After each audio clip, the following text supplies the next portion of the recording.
Misfits, before we jump into today's episode, I want to share something very special with you. After hosting over 450 episodes of The Misfit Entrepreneur and sitting down with some of the world's top founders, investors, and high performers, I started to notice something. Different industries, different backgrounds, different paths, but the same patterns kept showing up. So I distilled those patterns into a short, powerful guide called The Misfit Code: 21 Uncomfortable Truths from 450 plus entrepreneurs.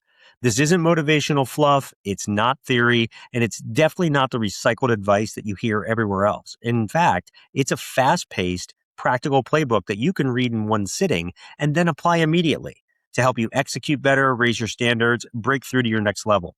And if you know you're capable of more, or you feel like you've outgrown where you are, or if you're tired of knowing what to do but not executing consistently, this guide was created for you.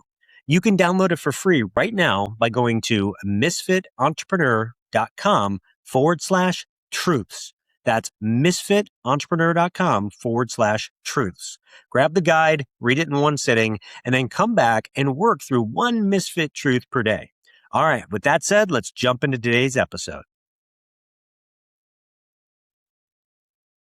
Hello, Misfit Entrepreneurs. Welcome to another edition of Lessons for Hannah.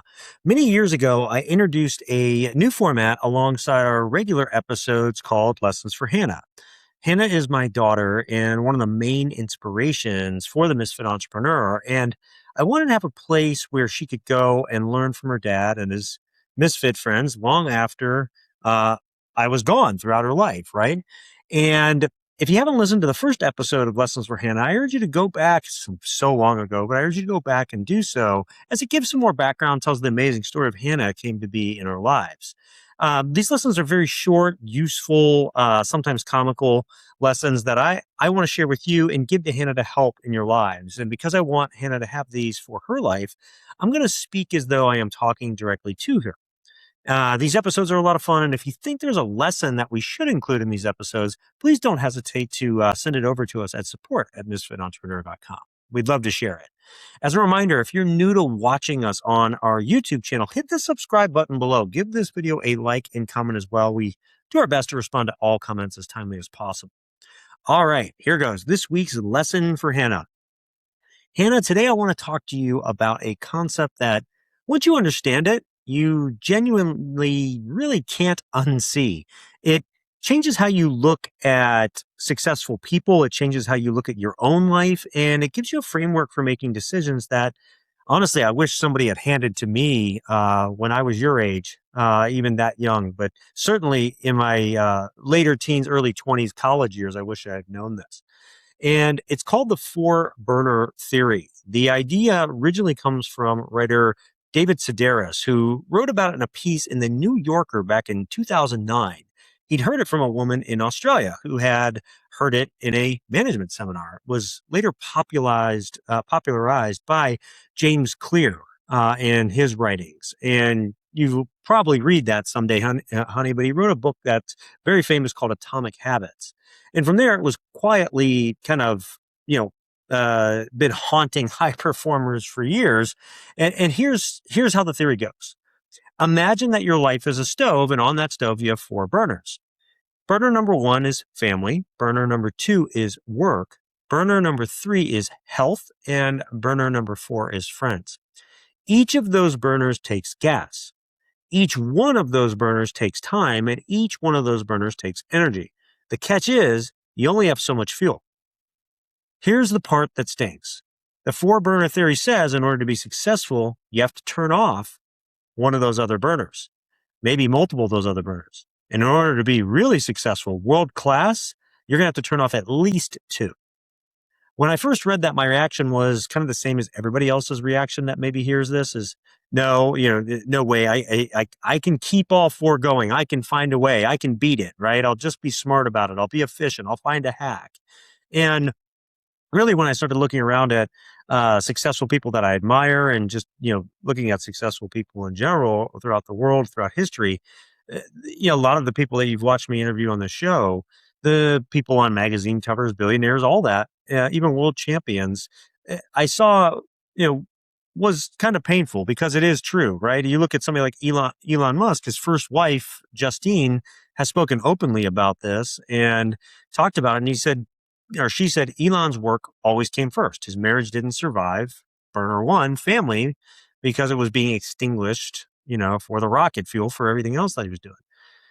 You look at Jeff Bezos, after he stepped down as the CEO of Amazon, he turned the health burner way up, right? That guy got jacked, he got lean, looks like a different human being, but he's also divorced, right? Burner number one went out again. You look at Mark Zuckerberg, he's a billionaire, he's hyper efficient, he's ruthlessly focused on work and health, but even close friends have described him as emotionally distant. So burners number one and four, family and friends, are dimmed. Those are some of the most successful people on the planet. And not one of them has all four burners cranked to full. That's really not an accident. That's theory in action. So let me break down each burner for you because you're going to face every single one of these decisions in your life. So burner number one, family. This is the burner most successful people sacrifice. And here's why. Family doesn't scale. You can't optimize intimacy. You can't delegate being present at dinner. You can't outsource being there for the people that you love. So when life gets demanding, family is the burner that quietly fades into the background. Not because people stop loving their families, but because the urgent always feels louder than the important. And family is almost always important, but rarely feels urgent in a lot of cases until it's too late. This is the one that I've fought the hardest to keep lit, Hannah, and I won't lie, I haven't always done it perfectly. But every time I've had to choose between you or your mom and the rest of our family and, a meeting, right? Or maybe even in some cases a deal, really between this family and one more thing, I've really tried to choose us. And I want you to know that the people you love don't measure your love in promises, they measure it in presence. I think that's really important. And that's something I continue to strive and work at, even today. Burner number two is work. This one's the hardest to turn off, especially in our culture, especially as entrepreneurs.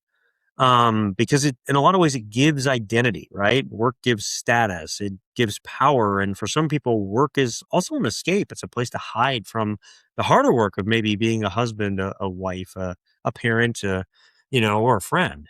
I love work. You know that. I'm an entrepreneur to the bones. But here's what I've learned. If you let work consume all the gas on the stove, the other burners die of starvation. And eventually, the very thing you sacrificed everything for, the success, will feel hollow when you turn around and there's no one left at the table. Burner number three, health. This is a big one for me too. This is a sneaky one though, because health doesn't scream, it whispers for most people until one day it doesn't, right? You skip sleep, miss meals, numb yourself with caffeine, tell yourself, I'll get back in shape after this quarter, after this launch, after this season. And then one day your body sends a bill and it's really already overdue. I've talked about this on the show before when I was, hit, with a bad nerve injury where my body was telling me something that I'd been ignoring for too long to where I couldn't even walk for a period of about almost 2 months. And so I had to work my way back from that, even being in great shape going into it, right? It was something that I had just ignored that, came up and finally got me. And so, Hannah, your health is the only burner that if it goes out completely, takes every other burner with it. So you cannot be a good parent, a great spouse, a great friend, or a great entrepreneur if your body is broken. So you got to protect this one.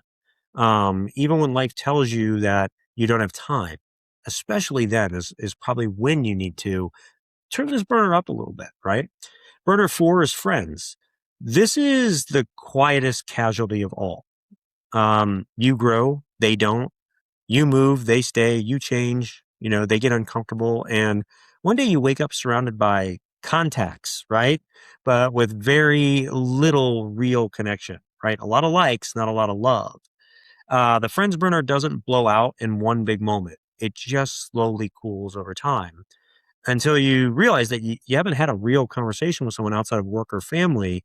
And you can't remember how long, right? The hard truth is most successful people choose this as the burner to let go of first.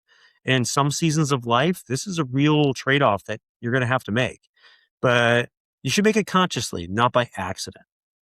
So what do you do, Hannah? What do you do, everybody out there? Well, here's where I want to disagree with the theory just a little bit because you can't beat the burners, but you can rotate them. Life is not static. Your life is not going to be one long sprint at one fixed setting. Your life has different seasons, and different seasons demand that different burners run hot. My goal is always to try to find harmony between the burners, right? So when you're sprinting at work, health might get turned down a little bit, but never off. When you're raising your children or focused on family, work might get dialed back some, even temporarily. When you're burned out, crank up health, friends back up, right? Let work coast for a little while. When you're in love, building a marriage, family gets the strongest flame. The successful people I respect the most are not the ones that keep all four burners on full blast. Those people honestly don't exist. The ones I respect most are the ones who know which burner matters most in their season of life that they're in, and they protect it like their life depends on it. Because in the end, it does. Hannah, success is not balance. Success is sacrifice. If you want hyper growth in any area, you're going to bleed somewhere else. If you want peace, you'll miss some spotlights. There's no version of life where you keep all corner burners on full and don't pay a price for it. And you need to know that. So your job is not to figure out how to, as quote unquote, have it all. Your job is to ask yourself honestly, really three questions, right? To keep and keep asking them, throughout your life. Which burner is full right now? Which burner is dying? Which burner have I neglected so long that I forgot it even existed? You don't need more productivity hacks. You need permission to choose your burner, permission to honor your season, permission to burn bright, not burn out. What is the point of becoming unstoppable if you forget who you were running for, right? So what's the point of going at it so hard and everything if you just forget who you were doing it for in the first place? So, Hannah, I love you, and I hope this lesson serves you well for the rest of your life, Dad.